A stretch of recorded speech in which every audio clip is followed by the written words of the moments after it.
Right now from a Metro woman wondering why they haven't heard from their daughter in 2 weeks. As Brian Mastery reports, it comes after new allegations surfaced of domestic violence. Jen Schneider hasn't talked to her daughter Megan Farron in 2 weeks. It's unlike her.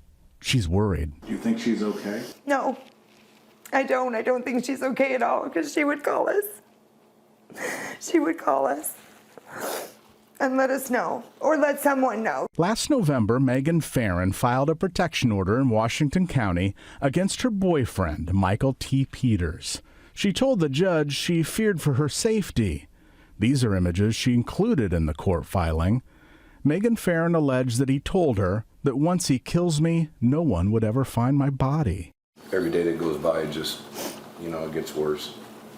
It's just a not knowing. Fast forward to May 17th. Megan Farron, who is 23, had been staying with Peters now off and on since the protection order was served.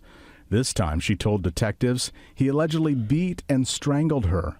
One neighbor told investigators that he saw the boyfriend dragging her by the hair near the steps leading out of the apartment complex. Since May 21st, her mom says calls and texts have not been returned. If she sees this or if he sees this, just drop her off somewhere, let her call home, bring her home.